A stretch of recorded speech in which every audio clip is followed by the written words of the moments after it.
Hi, and welcome to an overview of the TAAG 360 website. Today we are going to go over how to access the site and some of its features that you can use on either your desktop computer, your tablet, or your mobile device. So to start out with, we will go ahead and open up our internet browser and go to TAAG's website, taaginc.com. You will click on Client Login in the top right-hand corner, and then enter your username and password for the site. Once you log in, you'll see that we go to the main dashboard page.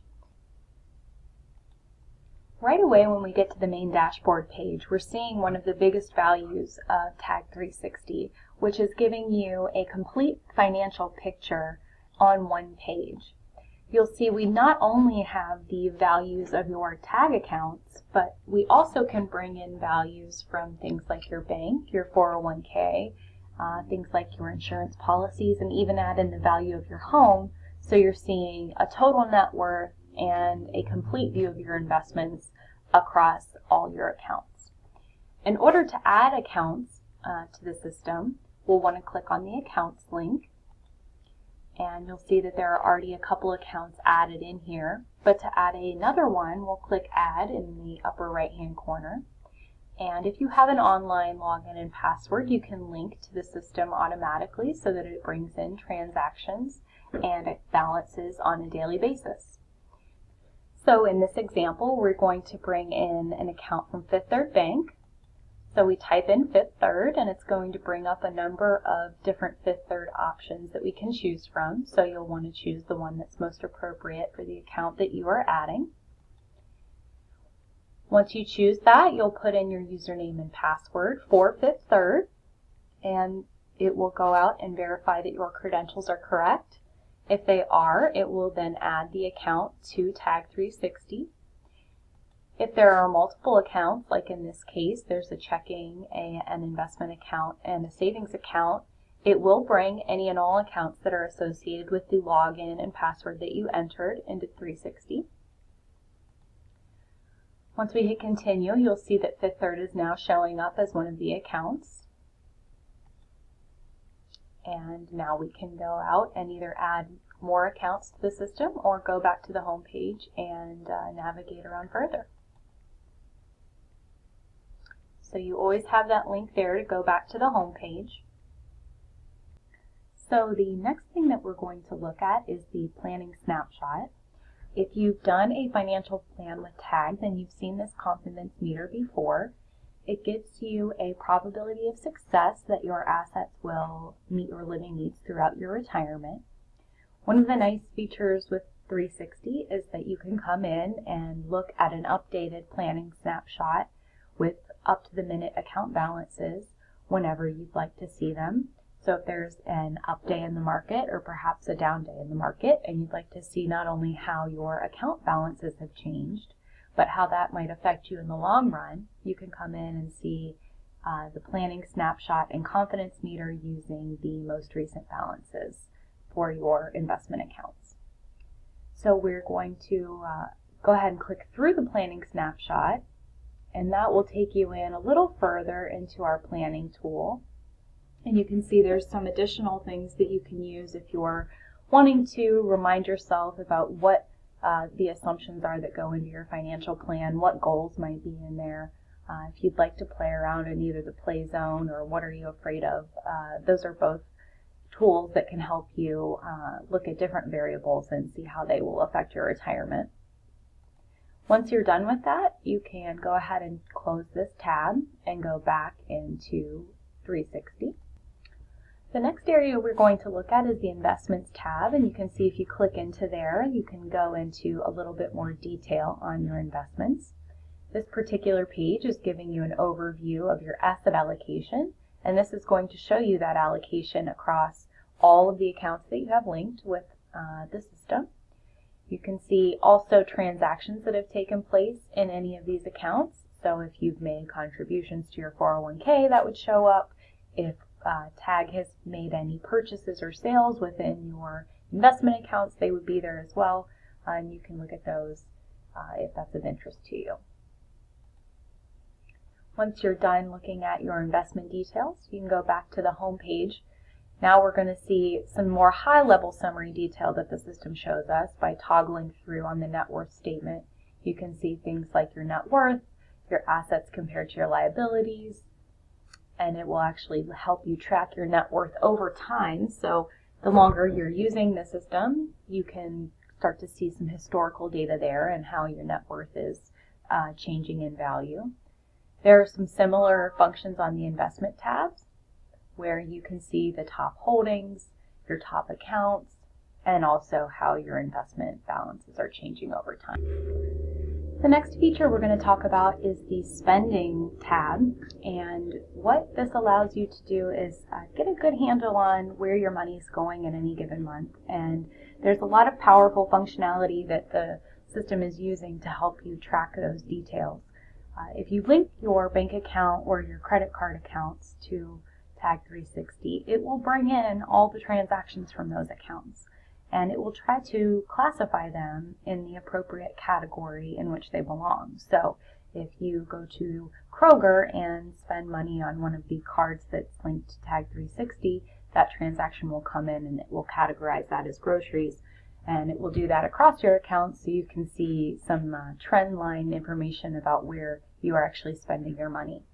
So we'll go ahead and get a little bit further into the details here. If we click through on spending, you'll see now we're seeing an overview of where money is going. You can look at the different categories on the pie chart there.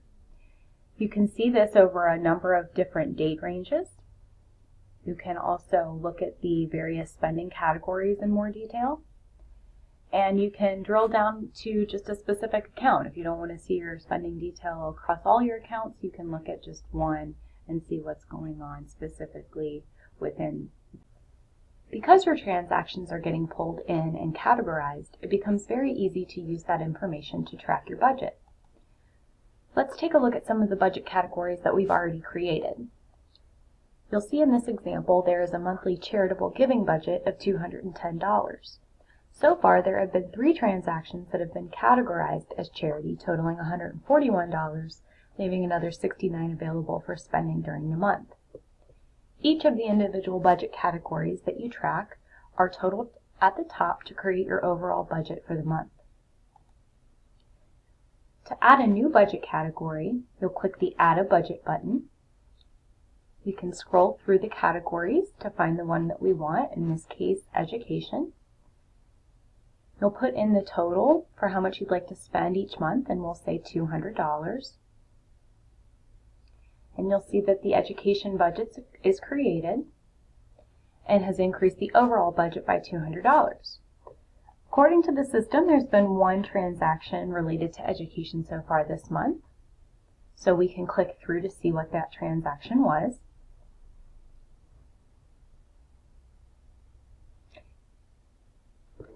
So we can see here there's a transaction for UC Physicians.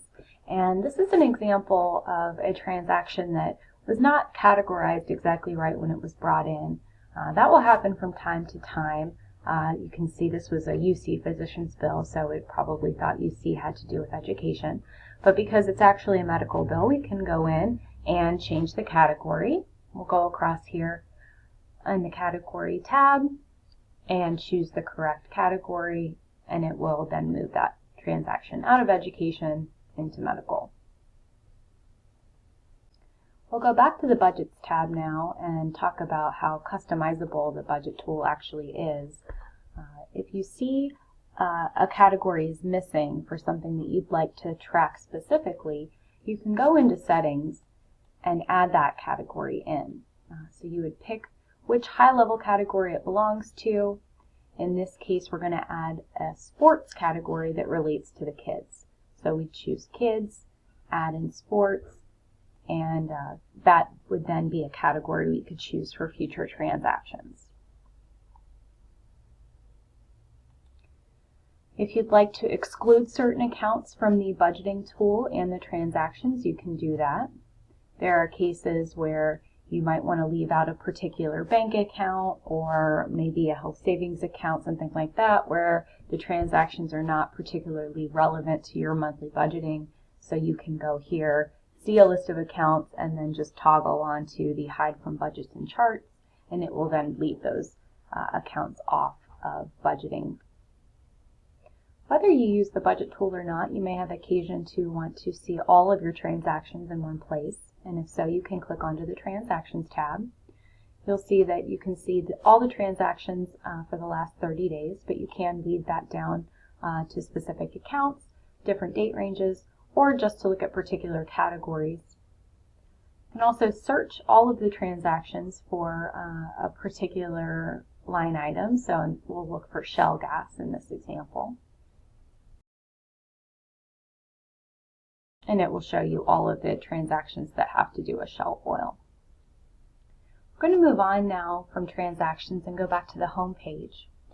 You'll see at the top of the page there's a checkbox with a red number 1.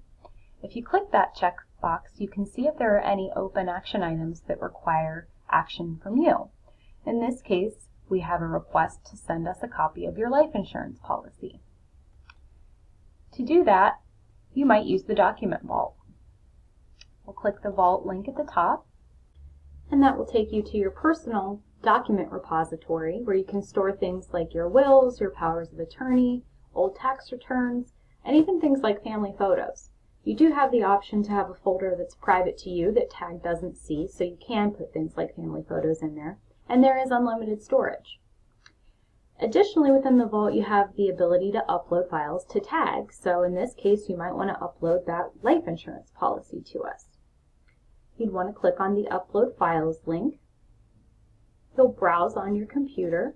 After you choose the Shared Documents folder, the My Documents is the private folder we were just talking about. When you click Upload, you'll choose the file on your computer. We've chosen that particular life insurance policy we want to send over. Click Upload and you can see the progress. In fact, it was uploaded, and there the life insurance policy is within the vault.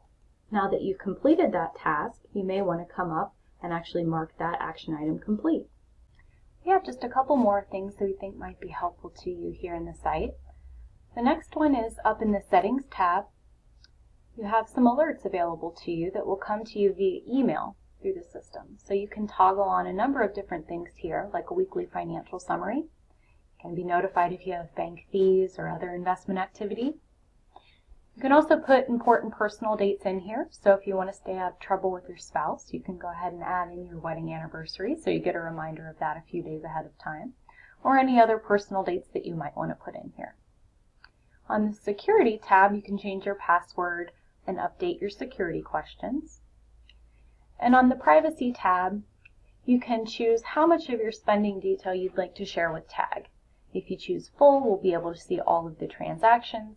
Limited just gives us category data, and you can also choose None if you'd like to keep that information private. Our last item back on the home page is that you have the option to contact your advisor. In this case, you choose to contact Danielle. You can type us a little message and fire that off to us. Once you're done with this and anything else you'd like to use in the system, be sure to scroll up to the top right-hand side and choose Sign Out.